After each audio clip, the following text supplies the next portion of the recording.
Bismillahirrahmanirrahim. Assalamualaikum warahmatullahi wabarakatuh. Alhamdulillah, thumma alhamdulillah, wassalatu wassalamu ala rasulillah wa ala alihi wa sahbihi wa wala, amma ba'd. Alhamdulillah, bagaimana kabarnya Bapak Ibu semua? Semoga selalu berada dalam limpahan karunia, rahmat, cinta, berkah dan kemuliaan dari Allah Subhanahu wa ta'ala, sehingga kehidupan Anda menjadi jauh lebih baik lagi, jauh lebih dicintai Allah, dan jauh lebih mendekatkan kepada tujuan mendapatkan rezeki berlimpah di dunia maupun di akhirat.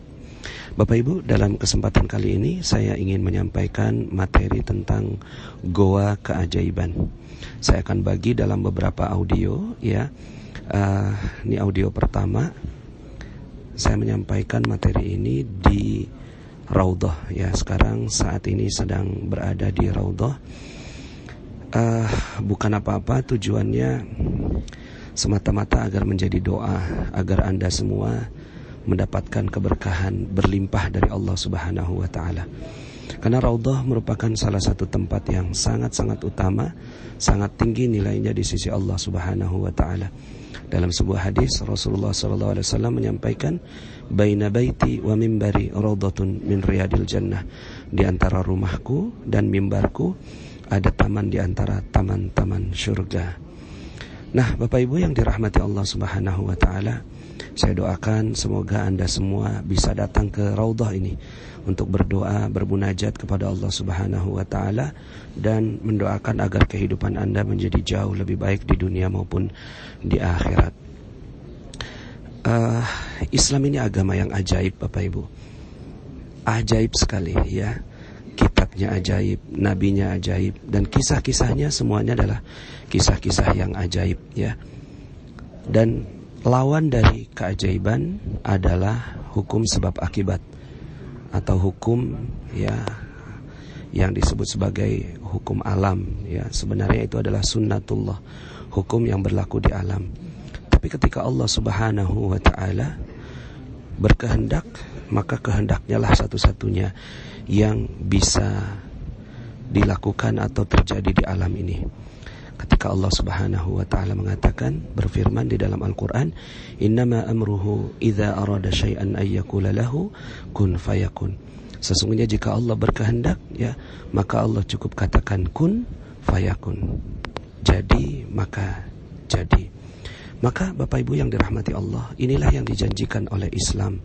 Ya, dijanjikan oleh Islam adalah kekuatan Allah Subhanahu wa ta'ala yang berlaku di alam semesta. Ketika kita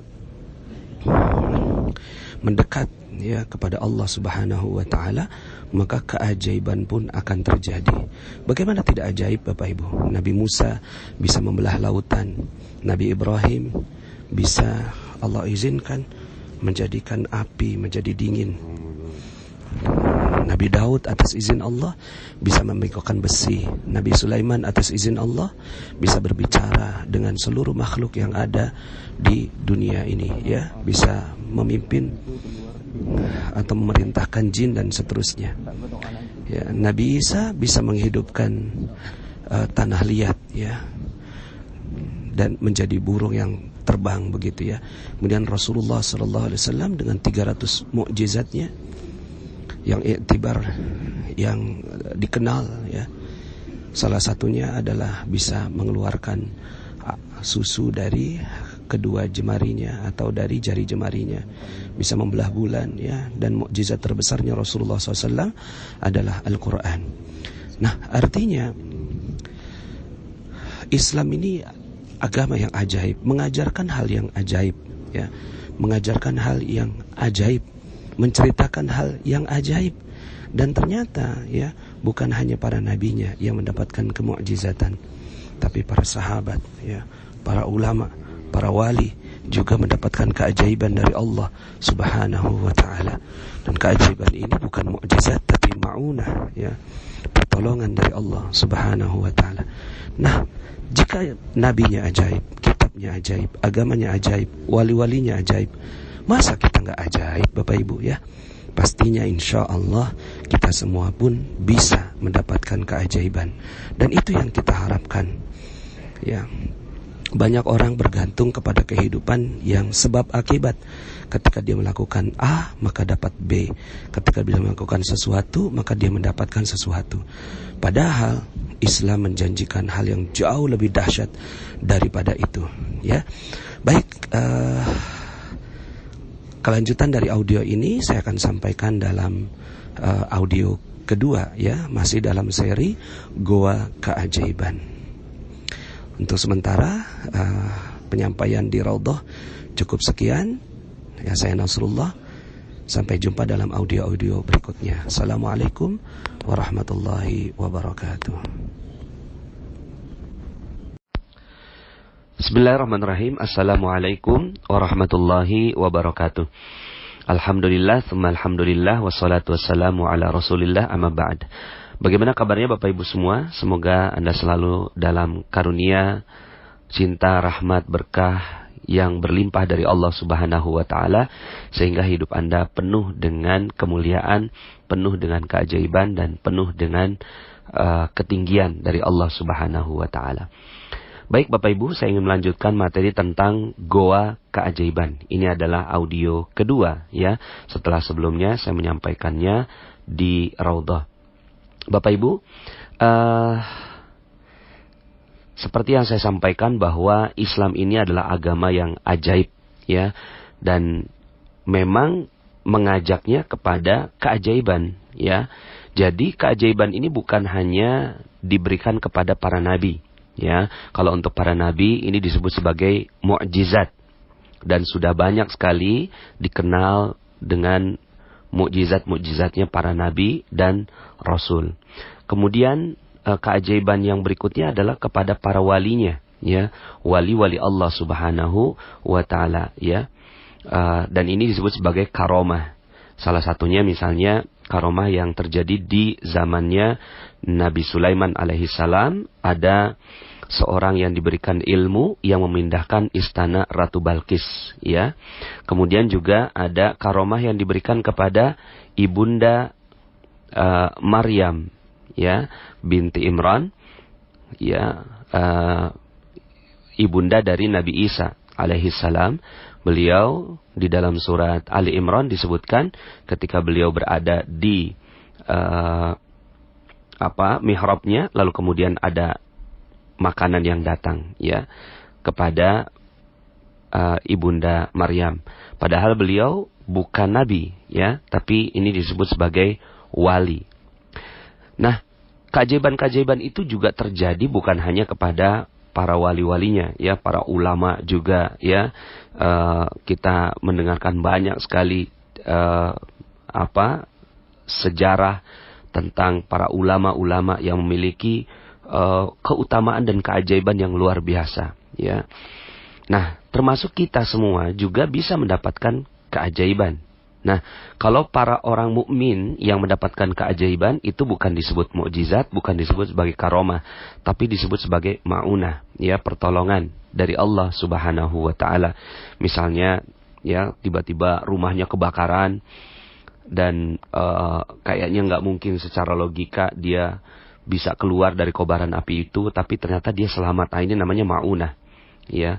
Kemudian ada bayi yang tertimbun di dalam gempa, terus kemudian tiba-tiba ini bayinya selamat, gitu, ya. Nah, ini adalah ma'unah, ya, pertolongan Allah Subhanahu wa Ta'ala. Nah, Islam adalah agama yang mengajarkan tentang pertolongan Allah ini, ya. Makanya di dalam Al-Quran itu dikenal sekali, suratnya singkat, ya, idza jaa nasrullah, ketika datang pertolongan Allah, ya, dan kemenangan. Nah, berbeda dengan ajaran yang ada di barat, ya. Yang ada di barat ini mereka mengajarkan tentang metodologi penelitian. Jadi kalau Anda pernah kuliah, ya, saya adalah orang kimia, Bapak Ibu, ya, lulusan kimia FMIPA UI. Saya punya metodologi satu pelajaran, ya, itu namanya metodologi penelitian, dan itu sangat dijunjung tinggi di dalam dunia ilmiahnya barat, ya, dan saya pun masih menjunjung tinggi itu. seperti misalnya saya juga alhamdulillah ketika di Malaysia itu hasil penelitian saya masuk dalam jurnal ilmiahnya Malaysia, ya. Jadi memisahkan 7 senyawaan arsenik dalam sekali hitungan menggunakan capillary electrophoresis, sebuah alat ya yang sangat canggih untuk menentukan tentang zat-zat di ppb level. Nah, ini metodologi barat itu telah membentuk keajaiban yang sekarang terjadi, ya, dengan metodologi penelitian tentang adanya hipotesa, penelitian, ujian dan seterusnya, ya, eksperimen dan seterusnya, sehingga akhirnya melahirkan keajaiban-keajaiban yang terjadi, seperti listrik, ya, telepon, kemudian juga gelombang dan seterusnya, ya. Nah, Islam mengajarkan lebih dari itu, Bapak Ibu, ya. Islam mengajarkan lebih dari itu. Bukan cuma sekedar metodologi penelitian yang standar sekali, ya, sebab akibat, ya. Tapi Islam ini mengajarkan pemeluknya, penganutnya, itu mereka bisa mendapatkan keajaiban sebagaimana, ya, ajaibnya istana Ratu Bilqis dipindahkan, Bapak Ibu, ya. Sebagaimana, ya, ajaibnya Ibunda Maryam memiliki makanan yang tanpa ada metode, ya, tanpa ada metodologi, tiba-tiba ada, ya. Makanya ayatnya adalah innama amruhu idza arada syai'an ayyakula lahu kun fayakun. Ketika Allah menginginkan sesuatu, maka cukup Allah katakan jadi, maka jadi. Udah nggak perlu metode, Bapak Ibu. Udah nggak perlu metode penelitian. Udah nggak perlu pakai metode bagaimanapun. Umat Islam ini dahsyat, ya, luar biasa, ya. Jadi ketika Allah mau, ya, jadi, ya. Nah, maka tentunya, ya, kalau seandainya hambanya dicintai oleh Allah Subhanahu wa Ta'ala, maka Allah menginginkan sesuatu terhadap hamba itu, ya, akan dimudahkan oleh Allah, ya. Nah, maka Bapak Ibu, kalaulah nabinya ajaib, walinya ajaib, ya, para ulamanya ajaib, kitabnya ajaib, Nabi Isra Mi'raj itu Bapak Ibu kisahnya dahsyat, Bapak Ibu, ajaib, ya, dan seterusnya. Semuanya ajaib. Saya sering berseloroh gitu, ya. Kalau semuanya ajaib, masa umatnya nggak ajaib gitu, ya? Masa kita hidupnya nggak baik? Masa kita masih punya utang nggak lunas-lunas? Itu nggak ajaib, Bapak Ibu, ya. Masa piutang nggak kebayar-bayar, ya? Masa proyek, ya, nggak datang-datang ke kita, ya? Nggak mungkin, Bapak Ibu, ya, nggak mungkin. Jadi umat Islam ini adalah umat yang ajaib, yang dia akan dimudahkan oleh Allah Subhanahu wa Ta'ala seluruh kehidupannya. Jadi nggak mungkin ketika kehidupan kita sudah sesuai dengan apa yang diajarkan oleh Islam, maka, ya, yang akan terjadi pada kehidupan Anda dan kita semua adalah kehidupan yang ajaib. Makanya saya betul-betul punya dream, punya impian. Sekarang ini saat saya menyampaikan materi ini ada 81.000 member, ya, 81.000 sekian. Bayangkan kalau seandainya 81.000 ini adalah mereka-mereka yang telah mendapatkan keajaiban dari Allah Subhanahu wa Ta'ala. Yang terjadi, Masya Allah, terjadi ledakan, Bapak Ibu, ya, ledakan keajaiban. Dan pastinya kehidupan Anda jadi jauh lebih baik, keinginan Anda mudah dipenuhi, ya. Lalu kemudian apapun yang Anda inginkan bisa dimudahkan oleh Allah Subhanahu wa Ta'ala. Itu adalah goal saya dalam menyampaikan materi rahasia magnet rezeki ini, ya. Walaupun banyak yang menyangsikan, ya, apa ia bisa? Ya, bismillah, insyaallah saya punya keyakinan yang sangat-sangat tinggi tentang keajaiban terhadap hidup Anda, insyaallah. Minimal kalau seandainya Anda nggak bisa jalan di atas air gitu, Bapak Ibu, ya. Minimal kalau Anda nggak bisa nurunin hujan, ya minimal utang lunas gitu, ya, Bapak Ibu, ya. Minimal kita nih, ya, piutangnya dibayar gitu. Minimal proyek kita nih berhasil dan berlimpah ruah gitu, ya. Minimal itu, ya. Kalaupun seandainya kita tidak di atasnya itu, yaitu keajaiban, tiba-tiba ada makanan di depan kita, ajaib tanpa ada proses gitu, ya. Minimal mah, ya, semua hidup kita baik, Nah, maka yuk sama-sama kita pelajari Bapak Ibu, ya. Maka yang kita pelajari adalah polanya, ya. Dalam materi-materi yang sebelumnya sudah banyak disampaikan gitu ya, tentang pola-pola yang seperti paradox of candy, ya. Itu adalah pola menerima apapun yang Allah tetapkan, ya. Kita terima bungkusnya. Kemudian pola detox rezeki, ternyata ada pola detoxnya gitu ya. Kemudian ada pola ya cacat yang sempurna, ya. Bahwa ternyata kesempurnaan itu ya, itu dimulai dari sesuatu yang cacat dan kemudian disempurnakan dan disyukuri, ya. Dan seterusnya. Nah, pada kesempatan kali ini saya ingin lebih advance untuk membuat kita kejar bola, Bapak Ibu ya. Kejar bola. Mengejar keajaiban itu, ya. Jadi kalau yang selama ini kita defense, ya, kita bertahan, ya sekarang jika selama ini kita defense, nah sekarang yuk sama-sama kita kejar keajaiban Bapak Ibu ya. Nah, dalam mengejar keajaiban ini ada pola, ya. Polanya adalah ternyata seluruh keajaiban-keajaiban itu terjadi ketika masuk ke dalam goa. Ya, masuk ke dalam goa. Makanya judulnya Goa Keajaiban. Semua nabi sebelum diangkat menjadi nabi itu selalu masuk ke dalam proses masuk goa Bapak Ibu, ya. Selalu melalui proses masuk ke dalam goa dan goanya berbeda-beda, ya. Nabi Nuh misalnya, goanya apa? Beliau sibuk membangun kapal. Diperintahkan oleh Allah Subhanahu wa taala untuk sibuk membangun kapal, padahal ya itu dataran, ya. Tidak ada air. Terus kemudian akhirnya karena menerima apa yang Allah perintahkan, ya udah dia sibuk membangun kapal, ya. Dan ini adalah goanya Nabi Nuh alaihissalam. Nabi Musa ke Bukit Tursina bahkan sampai meminta untuk melihat Allah tapi nggak sanggup, ya.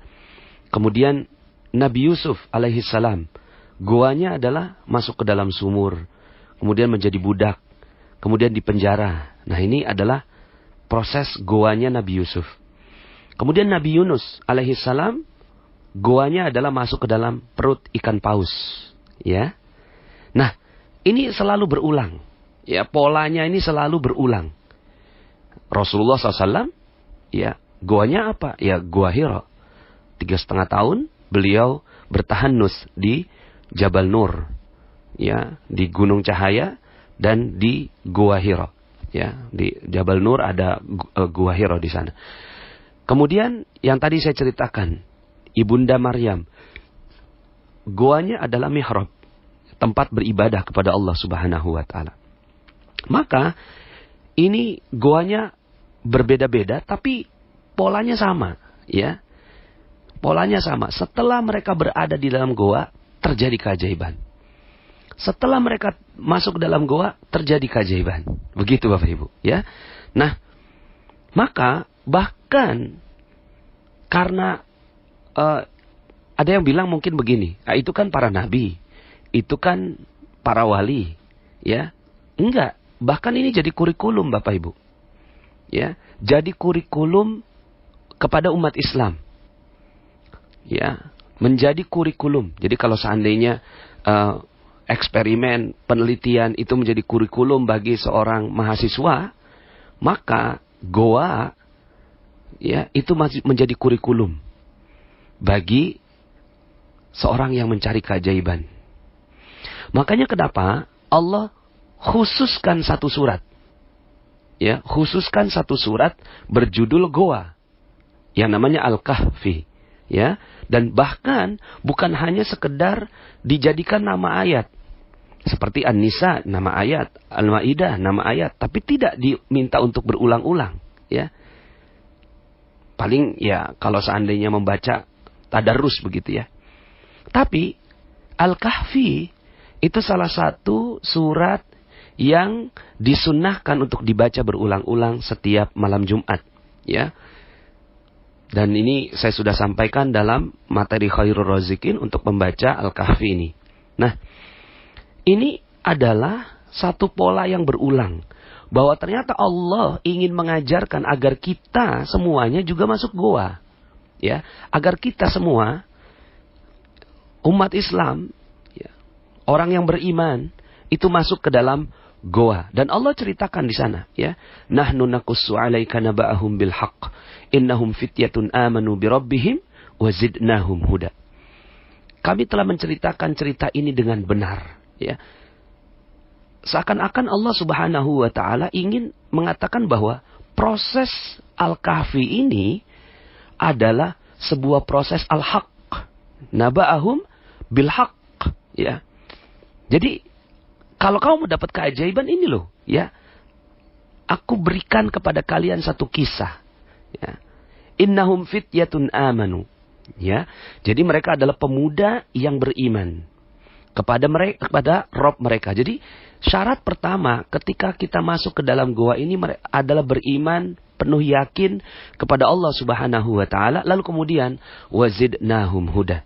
Baru kemudian Allah berikan kepada mereka huda, petunjuk. Nah, petunjuk inilah yang sebenarnya kita butuhkan atas semua masalah-masalah kita, ya.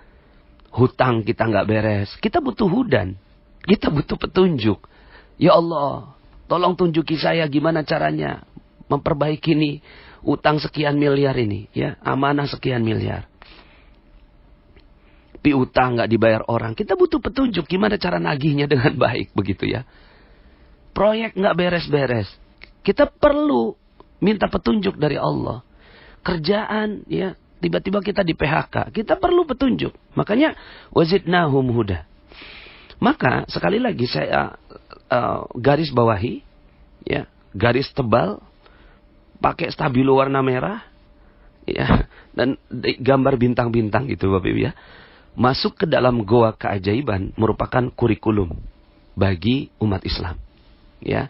Kalau Anda benar-benar ingin dapat hidup yang ajaib, maka nggak ada cara lain kecuali Anda masuk dalam goa, masuk ke dalam goa, ya. Nah, nanti kita akan jelaskan prinsip-prinsip goanya.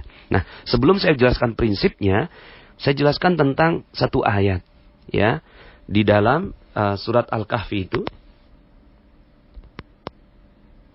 ayat yang ke-16, ya, Allah Subhanahu wa taala berfirman, a'udzubillahi minasyaitonir rajim, wa idz tazaltumuhum wa ma ya'buduna illallah fa'u ilal kahfi yanshur lakum rabbukum min rahmatih wa yuhayyi lakum min amrikum mirfaqa, ya. Maka carilah tempat berlindung ke dalam gua itu. Nah, jadi ini adalah perintah Allah. Fa'u, ya. Maka carilah tempat berlindung ke dalam gua itu. Yanshur lakum, maka Allah akan, ya, yansur lakum rabbukum min rahmatih, mencurahkan, melimpahkan sebagian rahmatnya kepadamu. Dan ini yang paling dahsyat Bapak Ibu, karena Allah Subhanahu wa taala menyebutkan di akhir ayat ini, wa yuhayyi lakum min amrikum mirfaqa, dan menyediakan sesuatu yang berguna bagimu dalam urusanmu. Menyediakan. Jadi Allah yang sediakan. Jadi prosesnya, ya, prosesnya adalah bukan kalau kita melakukan sesuatu maka akan dapat seperti ini. Masak air sampai 100 derajat mendidih, itu sunatullah. Sederhana sekali. Ya, sederhana sekali. Masak air, kemudian sampai 100 derajat, tiba-tiba airnya mendidih. Ya. Kemudian membekukan air, 0 derajat, dia mulai membeku. Nah, ini adalah sunnatullah. Tapi, di dalam proses keajaiban, ini beyond. Di luar batas sunnatullah. Gitu Bapak Ibu. Di luar batas sunnatullah. Wa yuhayyi lakum min amrikum mirfaqa. Menyediakan sesuatu yang berguna bagimu dalam urusanmu. Nah, artinya kalau kita mau disediakan loh Bapak Ibu, ya. Bukan kita yang nyari, tapi Allah yang sediakan, ya. Allah yang sediakan, ini loh, ini pakai gitu, ya. Maka fa'u ilal kahfi, ya. Cari tempat berlindung ke dalam gua. Nah, makanya setelah itu kisahnya Ashabul Kahfi ini atau pemuda Kahfi ini ajaib memang, ya, tidur selama 300 tahun, ya. Kemudian dalam hitungannya komariahnya 309 tahun gitu ya. Terus kemudian berguling-guling gitu ya. Kemudian abadilah begitu ya, mereka bisa sampai melampaui masa 300 tahun. Ini kan ajaib. Beyond sunnatullah, ya. Beyond sunnatullah. Di luar batas, ya, sunnatullah. Maka insya Allah Anda semua perlu yang namanya di luar batas sunnatullah. Insya Allah Bapak Ibu, ya, Anda bisa mendapatkannya. Nah sekarang 7 prinsip goa, ya, 7 prinsip goa. Jadi ada 7 prinsipnya. Yang pertama, goa ini sepi dan terasing. Sepi dan terasing. Kita lihat Nabi Nuh sepi dan terasing. Nabi Yusuf sepi dan terasing. Nabi Yunus ya, sepi dan terasing. Nabi Musa sepi dan terasing. Rasulullah SAW di Gua Hira sepi dan terasing. Jadi kalau Anda ingin masuk ke dalam gua, Anda harus menyepi dan terasing dari kehidupan Anda sekarang. Ya, jadi ya keluar, ya, cari tempat yang sepi dan terasing. Itulah goa. Nggak mesti juga goa yang kayak Flintstone gitu ya Bapak Ibu ya. Zaman batu gitu. Terus kemudian Anda cari hutan di mana. Kemudian ada goa. Nggak mesti juga. Nanti saya akan sampaikan beberapa bentuk-bentuk goa yang dibuat oleh agama ini. Ya. Jadi setelah Rasulullah SAW ke Gua Hira. Lalu kemudian akhirnya para sahabat juga masuk ke dalam goa. Tapi goanya bukan Gua Hira. Ya, tapi goa yang Rasulullah SAW telah ajarkan kepada kita semua. Nah yang pertama adalah prinsip pertamanya sepi dan terasing. Dia harus betul-betul sepi, ya, nggak ada, ya, sunyi. Sepertinya ya tidak, ya nggak kekinian gitu Bapak Ibu ya. Ya sepi, ya. Yang kedua, lepas dari seluruh hiruk pikuk dunia. Lepas dari seluruh hiruk pikuk dunia. Ini prinsip goa kedua. Sepi terasing, lepas dari seluruh hiruk pikuk dunia. Mungkin Anda punya masalah sekarang. Mungkin Anda punya masalah, amanah yang sangat-sangat tidak sederhana. Lalu kemudian Anda lupakan itu semua. Anda lupakan itu semua. Lalu kemudian Anda menyepi dan terasing. Kemudian yang ketiga, Anda puasa berita. Ya. Puasa berita. Ini tidak ada berita yang kita dengarkan. Seperti Nabi Nuh. Ketika beliau membangun kapalnya. Ya, berita-beritanya adalah Nabi Nuh gila, ya. Kemudian ya begitulah kurang lebih ya. Kan disebutnya terasing. Akhirnya kita udah nggak boleh dengerin berita-berita apapun. Terserah orang mau ngomong apa. Terserah orang mau ngomong apa terhadap kehidupan kita. Kita udah nggak peduli. Kita hanya pedulinya dengan kehidupan yang kita ingin jalani di dalam gua itu. Ya, puasa berita. Mungkin Anda nggak baca berita, Bapak Ibu, nggak nonton TV, nggak baca WhatsApp, gitu ya, nggak baca internet, gitu. Ya, sepi dulu, ya, puasa dulu terhadap segala berita. Ya, karena Anda ingin mengasingkan diri dari hiruk pikuk dunia. Kemudian yang keempat, fokus dengan prosesnya. Proses masuk dalam gua. Nggak usah juga terus kemudian tiba-tiba mana nih gitu ya keajaibannya. Nggak usah. Fokus saja, ya. Fokus saja terhadap aktivitas di dalam gua itu. Nggak usah berharap akan ada apapun. Nggak usah berharap akan ada keajaiban. Nggak usah berharap bahwa Allah akan bantu Anda. Nggak usah berharap gitu ya. Karena gini, ketika kita udah mulai muncul harapan, maka itu bukan gua namanya. Bukan keterasingan. Jadi ya udah. Fokusnya sama apa? Ya fokusnya sama aktivitas dalam gua aja. Nggak usah menganggap akan ada keajaiban. Misalnya kayak dengarkan ceramahnya Ustadz Yusuf Mansur. Sedekah 100.000 bisa dapat 1 juta. Lalu kemudian ditungguin mana nih 1 jutanya, nggak usah. Ya, Jadi fokus saja sama sedekahnya. Ya udah, sedekah 100.000. Nanti akan jadi apa? Enggak usah berharap. Ya, karena berharap itu artinya kita berharap bahwa keajaiban itu kita yang ciptakan. Tapi ketika kita tidak berharap, maka kita menyerahkan keajaiban itu kepada yang maha menciptakan keajaiban. Jadi nggak usah berharap apapun, masuk aja ke dalam gua. Ya.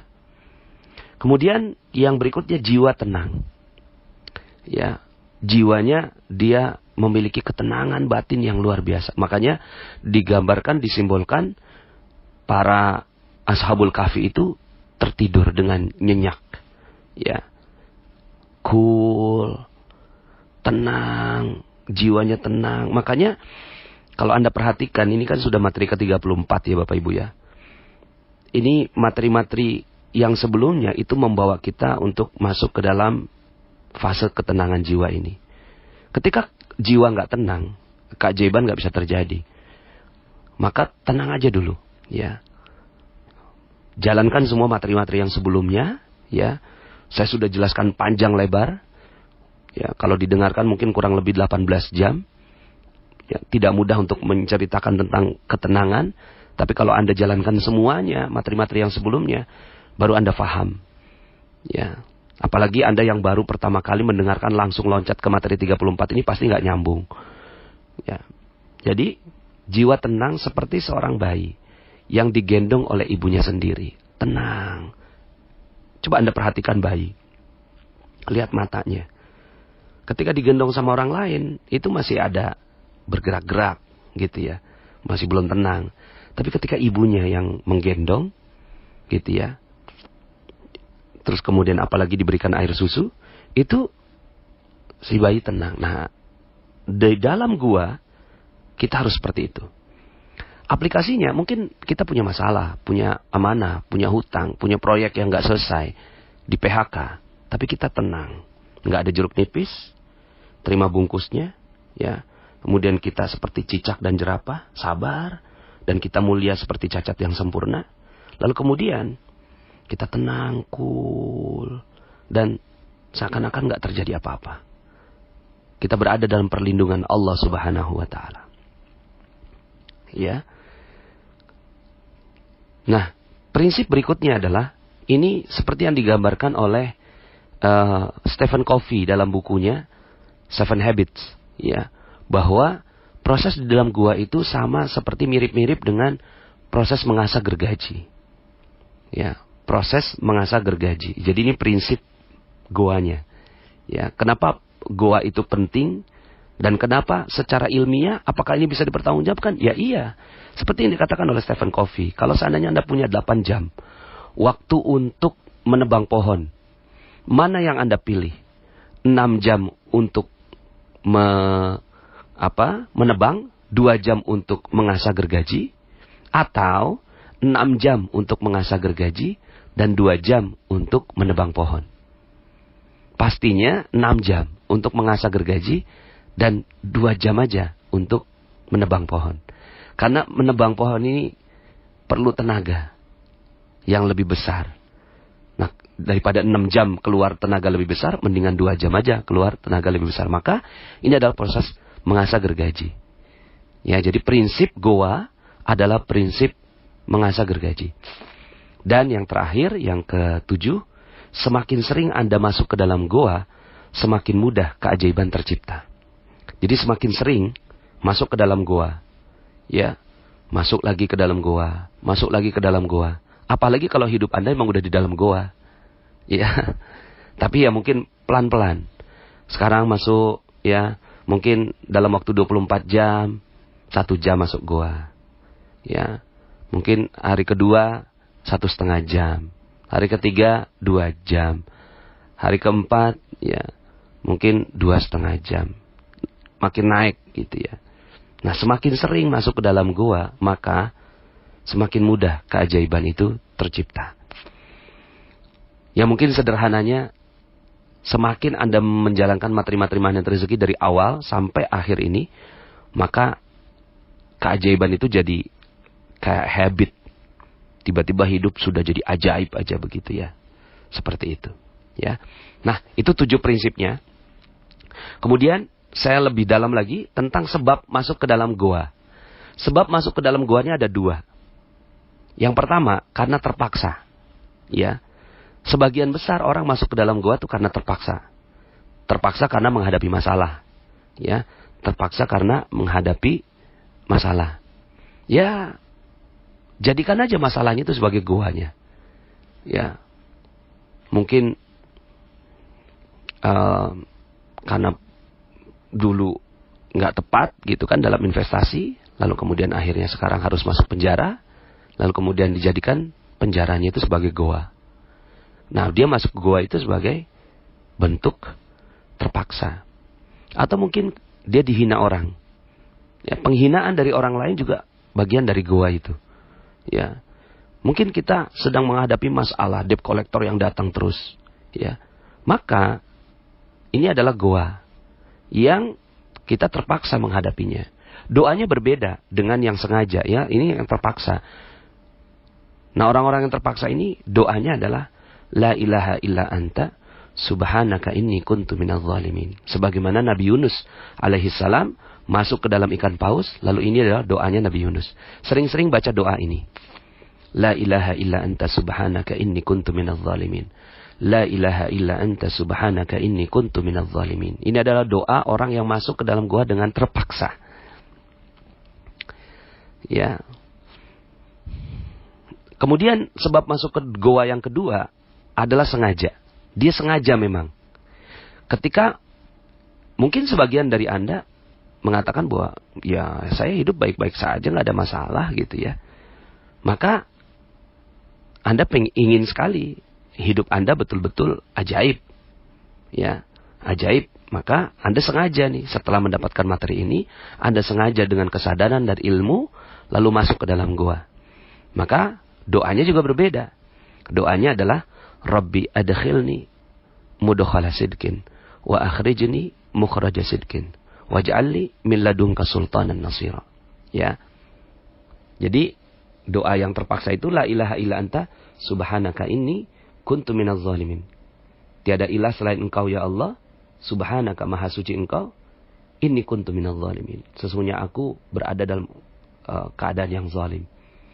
Sementara yang tadi ya sengaja dia masuk ke dalam guanya, Rabbi adkhilni, ya Allah masukkanlah aku mudkhala sidqin, dari pintu masuk yang baik, yang benar, ya, yang terbaik. Wa akhrijni mukhraja sidqin, dan keluarkan aku dengan kualitas yang baik. Ya. Waj'alni min ladunka sultanan nasira. Dan berikanlah kepadaku, ya, waj'alni min ladunka sultanan nasira. Dan berikanlah kepadaku dari sisi Engkau kekuasaan yang menolong. Subhanallah, ya. Ini adalah doa agar kita semua mendapatkan pertolongan dari Allah Subhanahu wa taala. Nah, sekarang Bapak Ibu, bentuk-bentuk goa yang disyariatkan oleh Rasulullah sallallahu alaihi wasallam. Ya. Jadi, setelah mendapatkan materi ini mungkin Anda berpikir, "Oh, kalau kayak gitu kita masuk ke goa mana nih?" gitu kan? Enggak, Bapak Ibu ya. Goa yang pertama adalah majelis ilmu. Majelis ilmu. Ini goa yang Rasulullah sallallahu alaihi wasallam siapkan, ya. Perumpamaan orang yang berilmu dengan orang yang hanya sekedar beribadah tapi tidak berilmu, seperti bulan yang sangat terang purnama dengan bintang yang sangat kecil. Mungkin selama ini kita melakukan amalan-amalan, melakukan aktivitas dalam kehidupan dunia tapi tanpa ilmu. Apa yang terjadi? Yang terjadi akhirnya, ya, kita seperti tak tentu arah.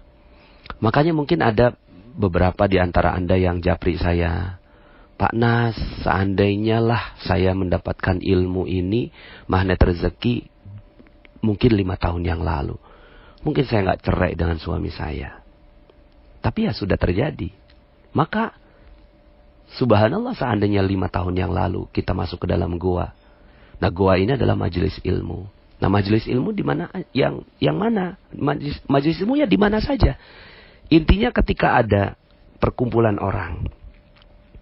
Perkumpulan orang secara fisik ya, berkumpul, tapi di dalamnya nggak ada gosip ya. Kadang-kadang majelis taklim ibu-ibu udah kumpul, tapi di dalamnya ada gosip, ada ghibah, ada pembicaraan aib saudara mereka di dalam majelis taklim. Itu udah bukan jadi majelis taklim lagi, tapi majelis ghibah, majelis gosip.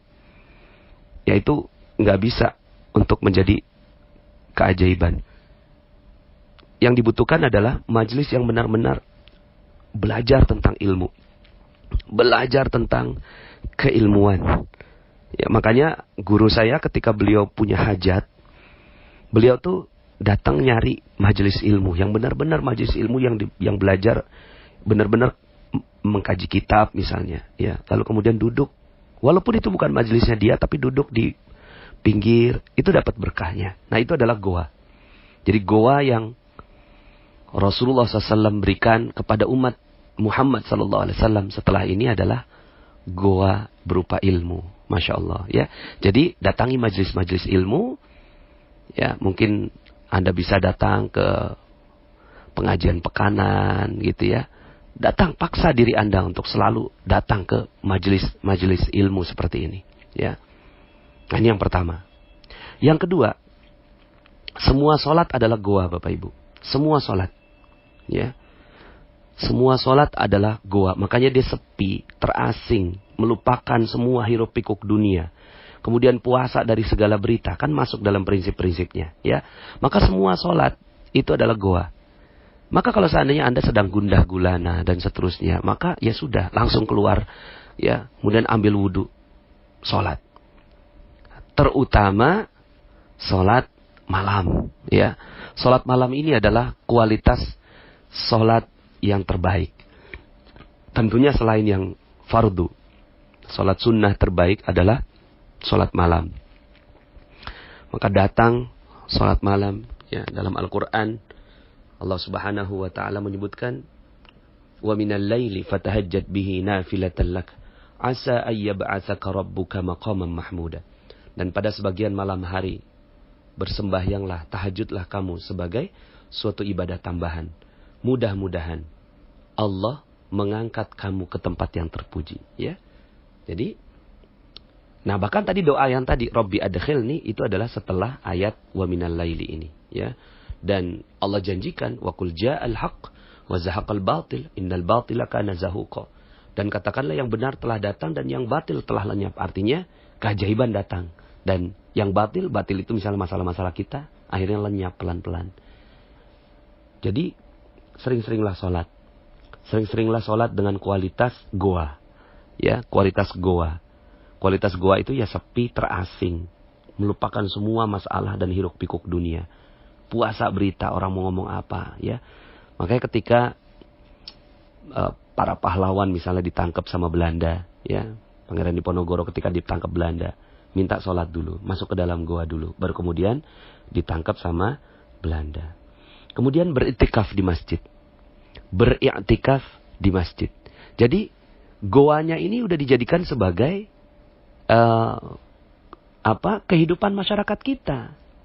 Ya, jadi goanya bukan di gunung-gunung, tapi di masjid, itulah goa. Datang ke masjid, beriktikaf, ya. Datang ke sana, lalu kemudian fokus beribadah. Ya. Makanya kenapa Rasulullah SAW mengajarkan di ujung dari Ramadan masuk goa, yaitu masuk iktikaf di masjid. Ya. Rasulullah tidak datang lagi ke Gua Hira, tapi Rasulullah SAW membentuk goa-goa baru, ya. Dan di seluruh dunia sekarang goa-goa itu sudah ada. Itulah sumber keajaiban kita. Masuk ke dalam goa, lalu kemudian minta kepada Allah Subhanahu wa ta'ala. Kemudian yang berikutnya, asyik masuk dengan Al-Quran. Ya, asyik masuk dengan Al-Quran. Jadi, tadarus, fokus, baca Quran aja. Jadi ketika, ya, kalau ilmu Garputala itu, dia masuknya ke tadabbur. Nah kalau ini, fokus saja. Misalnya, targetin 1 hari setengah juz. Masuk dalam goa berarti. Kenapa? Karena pas baca itu udah nggak ngituin yang lain kan. Nggak ngerjakan yang lain. Tapi baca Quran, fokus. Walaupun kita nggak ngerti artinya. Tapi memang begitulah Allah Subhanahu wa taala ingin mendesain. Semakin kita berinteraksi dengan Al-Qur'an, semakin keajaiban kita akan diraih. Ya, 1 huruf itu 10 kebaikan. Bukan berarti alif 1 huruf, alif lam mim 1 huruf, tapi alif 1 huruf, lam 1 huruf, mim 1 huruf. Nah, artinya semakin banyak kita membaca, ya, maka semakin banyak kebaikan-kebaikan dan keajaiban yang Allah Subhanahu wa taala akan titipkan untuk kita. Kemudian umroh. Ya. Umroh ini ya, umroh dan haji.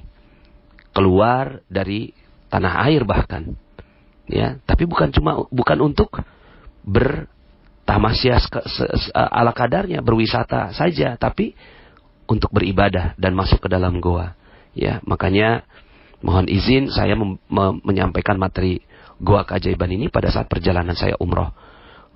Untuk menjadi doa agar materi ini menjadi sangat powerful untuk Anda semua. Saya betul-betul berdoa agar Allah Subhanahu wa taala menjadikan Anda sebagai manusia yang ajaib. Manusia yang penuh keajaiban. Karena itulah ya cita-citanya Allah Subhanahu wa taala menciptakan manusia.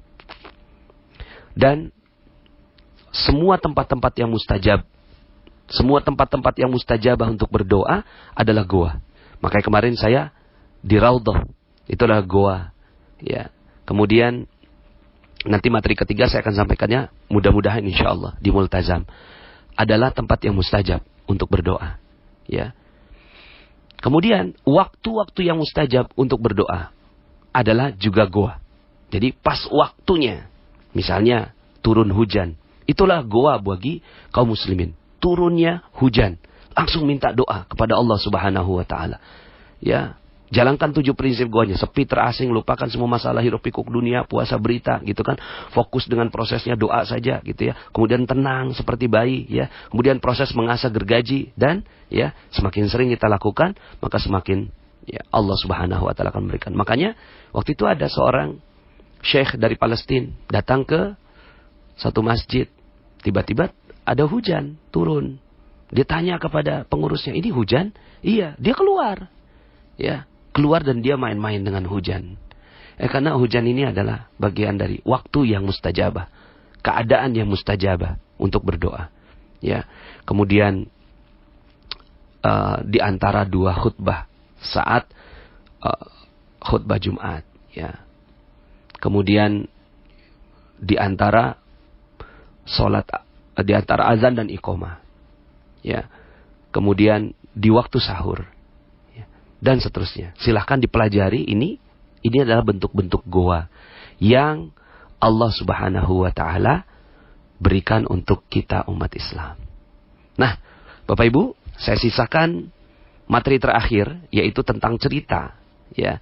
2 cerita tentang pengaplikasian goa dalam kehidupan. Ya, saya akan sisakan ini menjadi bagian ketiga yang saya akan simpan dan saya mudah-mudahan Allah izinkan untuk menyampaikannya di Multazam. Demikian, saya berdoa sekali lagi agar hidup Anda ajaib. Nabinya udah ajaib. Wali-walinya ajaib. Ulamanya ajaib. Orang berimannya ajaib. Maka Anda juga pantas untuk mendapatkan keajaiban dari Allah Subhanahu wa taala. Minimal seluruh masalah-masalah Anda diambil oleh Allah Subhanahu wa taala secepat-cepatnya. Ya. Maka percaya saja, yakin saja karena Allah Subhanahu wa taala yang menjanjikan bahwa Allah yansyur lakum rabbukum min rahmati wa yuhayyi lakum min amrikum mirfaqa. Allah akan sediakan sesuatu yang berguna untuk urusanmu, ya. Lihat Bapak Ibu nanti artinya di Al-Kahfi ayat 16. Di ujung ayat itu Allah Subhanahu wa taala janjikan.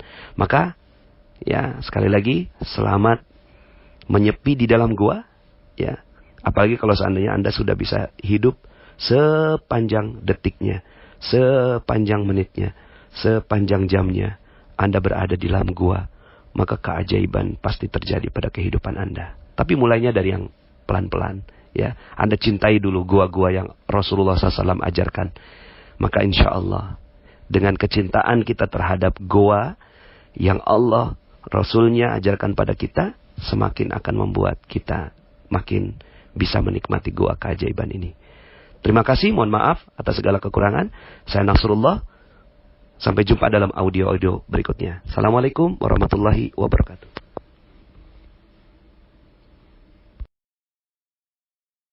Wabarakatuh. Alhamdulillah, tsumma alhamdulillah, wassalatu wassalamu ala rasulillah, amma ba'd. Bagaimana Bapak Ibu kabarnya semuanya? Semoga selalu berada dalam bimbingan cinta, rahmat, karunia, keberkahan dari Allah Subhanahu wa taala, sehingga hidup Anda menjadi ajaib, ya, menjadi manusia-manusia yang tinggi kedudukannya di sisi Allah Subhanahu wa taala, sehingga Allah akan meninggikan kedudukan Anda di antara manusia-manusia yang ada di muka bumi.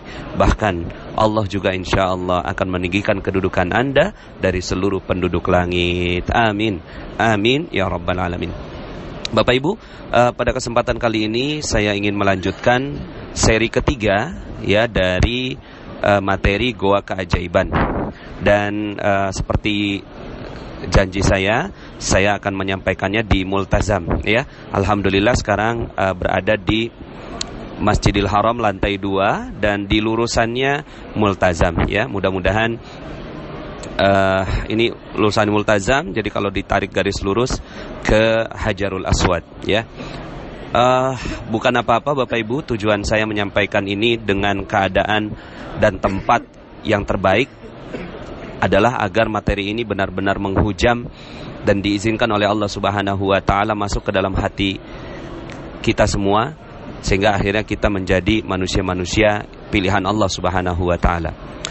Bapak Ibu, dalam seri pertama dan seri kedua rasanya insya Allah cukup jelas, ya, bahwa keajaiban memang merupakan salah satu yang diajarkan di dalam agama Islam, ya. Di dalam Islam Anda semua diciptakan oleh Allah Subhanahu wa taala menjadi manusia-manusia ajaib yang beyond sunnatullah. Ya, sunnatullah itu api dingin, api panas, ya Bapak Ibu. Itu sunnatullahnya. Tapi kalau Allah mau dingin, ya, maka itu akan terjadi. Sunnatullahnya, ya, jatuh ke bawah gitu, ya. Tapi kalau Allah mau, ya, maka bisa-bisa saja jatuh ke atas gitu, ya Bapak Ibu. Ini beyond, ya, sunnatullah. Artinya melampaui batas aturan-aturan Allah Subhanahu wa taala. Nah, syaratnya adalah kita masuk ke dalam goa keajaiban. Nah, prinsip ini sebenarnya kita sudah latih di terumbu karang Bapak Ibu, ya. Jadi di dalam prinsip terumbu karang, bahwa rezeki itu adanya di mana? Rezeki itu adanya di kemuliaan dan kebahagiaan orang lain. Ketika orang lain mulia dan bahagia karena kita, maka kita berhak untuk mendapatkan rezekinya. Dan Allah yang mengatur semua, ya, bagaimana proses pentransferan rezeki itu kepada kita. Nah, kalaulah membahagiakan manusia, memuliakan manusia, itu sudah sedemikian, ya, rezekinya yang diberikan, bagaimana lagi ketika kita memuliakan dan membahagiakan Allah sang pemilik rezeki. Goa keajaiban adalah satu cara untuk kita mendekat kepada Allah Subhanahu wa taala. Ketika kita mendekat kepada Allah Subhanahu wa taala dengan berjalan, maka Allah akan mendekat dengan berlari. Ketika kita mendekat kepada Allah sejengkal, maka Allah akan mendekat kepada kita sedepah. Ya, Masya Allah Bapak Ibu, ya. Ketika kita memiliki berbagai macam masalah dalam kehidupan kita, sebagiannya sebenarnya itu adalah cara Allah untuk memasukkan kita ke dalam goa masalah, ya. Yang di dalam masalah itu kita menyebut nama Allah, menyebut asma Allah, sebagaimana Nabi Yunus alaihi salam, ya, dimasukkan ke dalam ikan, lalu kemudian di dalamnya beliau berzikir la ilaha illa anta subhanaka inni kuntu minadz zalimin. Disebut nama Allah di dalam goa itu. Maka ketika, ya, Anda semua, kita semua dipaksa oleh Allah Subhanahu wa taala untuk masuk ke dalam goanya, maka bersyukurlah, berbahagialah. Mungkin masalah-masalah yang kita hadapi, amanah-amanah yang enggak selesai, pekerjaan-pekerjaan yang enggak bagus, lalu kemudian dikomplain orang, piutang-piutang yang tidak terbayar oleh orang lain, mungkin masalah keluarga, perceraian, mungkin masalah dengan anak dan seterusnya, apapun masalah kehidupan kita, bisa jadi itu adalah salah satu sarana Allah Subhanahu wa Ta'ala untuk menarik kita dari tempat yang jauh dari Allah Subhanahu wa Ta'ala menuju ke dalam goanya, ke dalam goa keajaiban. Maka bagi mereka-mereka yang berada di dalam goa lalu kemudian dia menyebut asma Allah Subhanahu wa Ta'ala, maka saat itulah dia memuliakan dan membahagiakan Allah Subhanahu wa Ta'ala. Kalaulah manusia saja mulia dan bahagia, lalu kemudian Allah berikan rezeki atas asbab tersebut, atas sebab tersebut, atas wasilah tersebut, lalu bagaimana lagi Allah Subhanahu wa Ta'ala yang dimuliakan dan dibahagiakan di dalam goa keajaiban. Maka Bapak Ibu, terdapat banyak sekali kisah di dalam sejarah-sejarah Islam yang menyebutkan tentang hal ini, ya. Dan selalunya ketika terjadi keajaiban, ketika perang Badar terjadi, maka para sahabat diajak oleh Rasulullah SAW untuk masuk ke dalam goa. Di malam hari Rasulullah SAW berdoa meminta, ya, pertolongan dari Allah Subhanahu wa Ta'ala, dan benar saja keesokan harinya Allah mengirimkan 1000 malaikat yang membantu Rasulullah SAW dalam peperangan pertamanya. Nah, Bapak Ibu yang dirahmati Allah, ini adalah kisah-kisah yang berada di sirah Rasulullah SAW. Lalu bagaimana, ya, yang berada dalam kehidupan kita, bagaimana menggunakan materi goa keajaiban ini untuk kehidupan rezeki kita, ya? Karena bukan apa-apa Bapak Ibu, saya kenapa membahas rezeki, karena rezeki adalah ladang amal. Sebagaimana Rasulullah SAW juga ladang amalnya dalam berdakwah mengajak manusia ke dalam agama Allah Subhanahu wa Ta'ala, ya.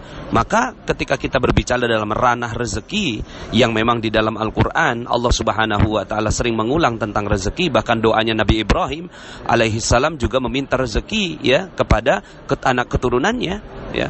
Maka membicarakan tentang rezeki juga bagian dari bagaimana kita mendapatkan solusi terbaik dengan cara terbaik, ya, agar rezeki kita berlimpah ruah. Nah, saya sedikit ingin cerita tentang bagaimana pelaksanaan dari goa keajaiban ini Bapak Ibu, ya. Saya sedikit ingin cerita kesaksian saya terhadap seorang guru yang beliau Ustadz Yusuf Mansur, ya, ketika saat sholat duha begitu, ya, kemudian mengajak saya, Nas, kita sholat dulu, ya. Kemudian waktu itu saya sudah mau pamitan kepada beliau, Ustadz, ana ada keperluan gitu, ya. Ya udah pamitan, tapi pas udah jalan gitu dipanggil lagi sama Ustadz. Sini, kayaknya antum belum duha kayaknya. Iya benar Ustadz. Akhirnya diajaklah gitu, ya, di sebuah musola yang kecil, ya mungkin kerapihannya bisa dikatakan nggak terlalu rapih begitu, ya, di dalam sebuah perbelanjaan begitu. Kemudian akhirnya saya sholat 2 rakaat, tambah lagi 2 rakaat, tambah lagi 2 rakaat, tambah lagi 2 rakaat, sampai 8 rakaat. Kemudian saya melihat Ustadz Yusuf Mansur belum selesai, 2 rakaat aja belum selesai Ustadz, ya. Kemudian akhirnya saya sholat lagi sampai 12 rakaat, tambahkan dengan sholat hajat, baru kemudian selesai Ustadz Yusuf Mansur melaksanakan sholat duhanya yang hanya 2 rakaat. Kemudian saya tanya, Ustadz, antum baca apa? Ada 7 surat yang beliau baca, ya. Ada 7 surat yang beliau baca di dalam 2 rakaat beliau melaksanakan sholat duha itu, ya. 4 yang saya ingat waktu itu adalah Yasin, kemudian Ar-Rahman, Al-Waqi'ah, Al-Mulk, ya, dan surat-surat yang lainnya, itu, ya. Subhanallah, ya, 12 rakaat saya lakukan, beliau cuma 2 rakaat. Dan ketika saya tanya kenapa antum melakukan sampai sebegitu lamanya, kemudian beliau bilang, ya, ini adalah kesempatan saya untuk berdekatan dengan Rob saya, ya. Kalau di kesempatan lain mungkin saya tidak punya kesempatan seperti ini. Subhanallah, ini adalah pelaksanaan dari goa keajaiban Bapak Ibu. Saya saat itu tertancap betul di dalam diri saya, apalagi sebelum-sebelumnya ceramah-ceramahnya Ustadz Yusuf Mansur itu, ya, beliau ketika memiliki banyak sekali masalah, lalu kemudian oleh gurunya itu hanya dibekali 2 korek, ya. Nggak paham awalnya, ya, tapi kemudian ternyata korek ini adalah untuk mengganjel mata Bapak Ibu ya, untuk mengganjel mata supaya tidak tertidur selama 1 malam. Dan ternyata itulah goa keajaiban ya, goa keajaiban yang akan membantu semua masalah-masalah kita.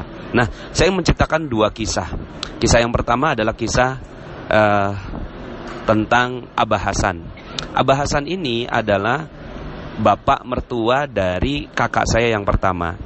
Beliau ingatannya sudah pendek Bapak Ibu ya, sudah pikun gitu.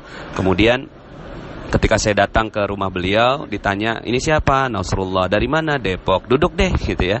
15 menit lagi dia nanya gitu, ini siapa? Nasrullah. Dari mana? Depok. Ya makan dah gitu. Kemudian 15 menit lagi dia tanya, ini siapa? Nasrullah. Saya bilang, dari mana? Depok gitu ya. Ya ingatannya yang sudah sedikit banyak diambil oleh Allah Subhanahu wa taala. Nah, karena ingatannya yang tinggal singkat seperti itu, suatu ketika Abah Hasan ini keluar dari rumah. Pas keluar dari rumah, lupa rumahnya di mana. Masya Allah. Akhirnya hilang ini kakek ya. Abah Hasan ini hilang ya. Hari pertama dicari nggak ketemu, hari kedua dicari nggak ketemu, hari ketiga dicari nggak ketemu, hari keempat dicari nggak ketemu. Itu udah melibatkan masyarakat sekitar, udah melibatkan tukang ojek, dipasang tanda gitu ya. Orang hilang, udah lapor juga ke polisi, nggak ketemu juga sampai hari kelima Bapak Ibu. Nah di hari kelima ya, waktu itu kurang lebihnya agak-agak malam maghrib begitu ya, ada yang tersadar kayaknya ada yang tidak tepat dalam cara kita mencari. Memang orang tua kita penting, tapi ternyata Ramadan kita ini tidak berjalan dengan baik. Waktu itu kejadiannya Ramadan, dan pas mereka rapat seperti itu adalah malam 23 ya, malam 23 Ramadan. Akhirnya mereka mengatakan begini, hari ini kita nggak ada yang mencari ya, hari ini kita nggak ada yang mencari, kita fokus saja ibadah ya, kita fokus saja dekati Allah, kita fokus saja ya tilawah Al-Quran ya, sholat malam ya, terus kemudian nggak boleh ada sedetik pun kita luput dari berzikir ya. Gimana? Sepakat? Sepakat. Akhirnya rapat keluarga itu menentukan bahwa besok harinya, di hari ke-6, tidak boleh ada yang mencari, tapi fokus beribadah kepada Allah Subhanahu wa taala 1 harian. Nah, akhirnya rapat selesai, bubar ya, semuanya udah tenang, merasa dapat gitu ya jawaban ya, bahwa mereka harus melakukan itu. Tapi itulah Allah Subhanahu wa taala, belum dikerjakan ya, belum dikerjakan, Allah Subhanahu wa taala sudah mengembalikan sang orang tua ya. Jam 11 malam ada ketukan pintu, pas dibuka ternyata adalah tetangganya, dan di belakangnya ada Abah Hasan yang beliau tuh tertunduk lesu karena berapa hari nggak makan ya. Kemudian langsung dibawa ke rumah sakit ya. Alhamdulillah waktu itu sembuh. Sekarang Abah Hasan sudah almarhum. Nah, Bapak Ibu yang dirahmati Allah Subhanahu wa taala, subhanallah, di hari pertama, kedua, ketiga, keempat, kelima, mereka mengandalkan kemampuan mereka sendiri. Mereka punya masalah, mereka menghadapi hal yang sangat-sangat tidak sederhana, tidak mudah. Tapi mereka sibuk gitu ya, berada di luar goa Bapak Ibu. Tapi kemudian mereka tersadar, mereka masuk ke dalam goa seluruhnya ya, mereka masuk ke dalam goa dan berzikir kepada Allah ya. Kemudian fokus saja dengan apa yang mereka ya. Jadi seperti yang tadi 7 prinsip goa itu, fokus saja ya, tidak usah berharap akan terjadi keajaiban, dan keajaibannya terjadi. Ketika ditanya, itu si kakek ya, si Abah Hasan ini ketemunya di mana? Ternyata di sebuah pasar yang hampir setiap hari mereka mencarinya di situ, tapi nggak ketemu gitu ya. Allah yang menutupnya dan Allah juga yang membukanya. Nah, Bapak Ibu yang dirahmati Allah, mungkin sebagian di antara Anda ada yang memiliki masalah-masalah yang berat dalam kehidupan Anda. Maka bukan berarti Allah nggak sayang, malah Allah bisa jadi sayang pada Anda semua. Ketika Anda mendengarkan audio ini, bisa jadi ini adalah caranya Allah untuk memaksa Anda untuk masuk ke dalam goanya, untuk masuk ke dalam goa keajaibannya. Maka ikuti saja kemauan Allah Subhanahu wa taala. Duduk diam, menyepi, terasing ya, lupakan sejenak semuanya ya. dan fokus kepada Allah, muliakan dan bahagiakan Allah, maka sebentar lagi keajaiban pun akan datang kepada Anda, sebagaimana Abah Hasan dikembalikan oleh Allah Subhanahu wa taala kepada keluarga mereka, ya. Dan sekarang almarhum Abah Hasan alhamdulillah meninggalnya dalam keadaan yang baik, semua keluarganya mengetahui, ya, dan melihat dan menguburkannya dengan baik, ya. Nah, Bapak Ibu, kisah yang kedua saya ingin cerita tentang, katakanlah kisah ini, ya, namanya Dani. Dani ini punya utang 400 juta, ya. Punya utang 400 juta, punya amanah 400 juta. Waktu itu berada dalam sebuah kerjasama bisnis, tapi karena sudah terlalu lama, ya, akhirnya masalah ini yang tadinya perdata menjadi pidana, ya. Kemudian ditetapkan satu tanggal, hari H. Kalau tidak ada uangnya juga, ya, 400 juta itu, maka si Dani itu harus masuk ke sel, ya. Nah, waktu itu ada waktu 3 bulan untuk menyelesaikan sampai hari H. Dan akhirnya Dani melakukan semua aktivitas-aktivitas yang bisa membuat dana itu bisa terkumpul. Tapi, ya, akhirnya karena memang bisnisnya masih sedang berada dalam ujian, akhirnya sudah bersepakat dengan istrinya untuk menjual rumah yang dia tempati. Ya sudah, ya, akhirnya mereka bersepakat untuk jual rumah dan kemudian membeli rumah yang mungkin lebih kecil dari yang sekarang ditempati. Ya, saat itu terjadi deal, ya, deal dengan seorang yang akan membeli rumah tersebut. Dan akhirnya sudah siap masuk ke notaris, tapi ternyata qadarullah, ya, Allah tidak mengizinkan proses penjualan rumah tersebut. Akhirnya apa yang terjadi? Yang terjadi adalah mereka, si Dani tidak berhasil untuk mendapatkan dana pengembalian. Waktu itu, ya, Ramadan, dan ketetapan hari hanya itu adalah beberapa hari setelah Lebaran. Dan akhirnya Dani masuk ke dalam goa keajaiban, yaitu Ramadan. Dan akhirnya dia fokus saja di 10 hari terakhir di bulan Ramadan. Dia fokus tidak keluar dari masjid. Dia fokus beribadah, beritikaf, dan berzikir kepada Allah Subhanahu wa taala. Setiap si Dani membaca Al-Quran, di setiap hurufnya dia titipkan, ya, bayangan, imajinasi 400 juta itu ke dalam setiap huruf yang dia baca. Apakah bisa selesai? Tidak ternyata, ya. Sampai H-2 Dani harus menghadapi proses pengadilan. Uangnya belum terkumpul juga. Dan akhirnya Dani sudah pasrah. Dia sudah siap untuk dipenjara. Dia sudah siap menerima segala resikonya. Dan tiba-tiba Allah Subhanahu wa taala mengirimkan seseorang yang ingin membeli, ya, asetnya Dani yang lain. Jadi Dani memiliki beberapa aset, ya, yang mau dijual malah nggak laku, yang dia pikir nggak mungkin kejual dalam waktu cepat, hari itu laku kalau nggak salah 500 juta, ya. H-2. Lalu kemudian akhirnya H-1 dananya ditransfer, dan di hari H selesailah seluruhnya, bahkan masih ada sisa 100 juta. Subhanallah. Mari kita lihat prosesnya. Allah Subhanahu wa taala sebenarnya telah menyiapkan dananya, tapi Allah ingin melihat kesungguhan Dani dalam mendekati goanya, mendekati goa keajaiban yang Allah Subhanahu wa taala persiapkan untuk Dani. Dan akhirnya alhamdulillah masalahnya bisa terselesaikan dengan baik. Nah, Bapak Ibu yang dirahmati Allah Subhanahu wa taala, saya yakin kisah-kisah seperti ini bertebaran banyak sekali, ya, dalam sejarah umat Islam. Dan sekarang giliran Anda untuk juga memberikan kisahnya, memberikan testimoninya. Masuklah ke dalam goa, maka Allah Subhanahu wa taala akan mencurahkan rahmatnya. Wa idzi tazaltumuhum wa ma ya'buduna illallah fa'wu ilal kahfi yanshur lakum rabbukum min rahmatih wa yuhayyi lakum min amrikum mirfaqa. Masuklah ke dalam goa.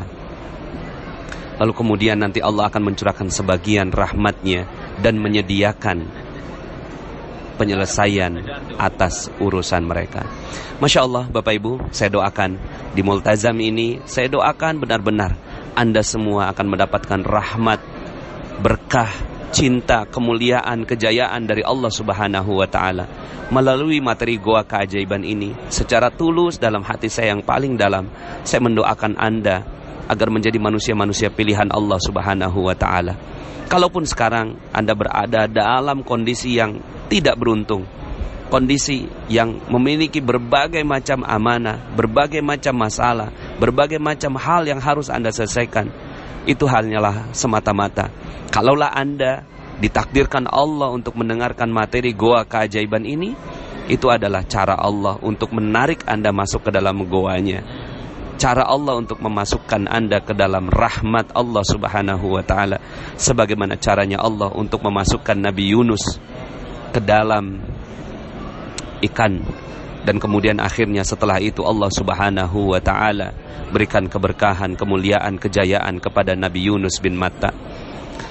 Begitu juga Anda semua, insya Allah Allah Subhanahu wa Ta'ala akan berikan rahmat yang tinggi untuk Anda semua. Selamat meraih keajaiban Bapak Ibu, dan mudah-mudahan goa-goa Anda yang Allah Subhanahu wa Ta'ala sudah persiapkan untuk Anda menjadi goa yang indah untuk Anda ceritakan dan berikan testimoninya, motivasinya kepada orang lain, agar semakin banyak orang-orang yang mendekat kepada Allah Subhanahu wa Ta'ala.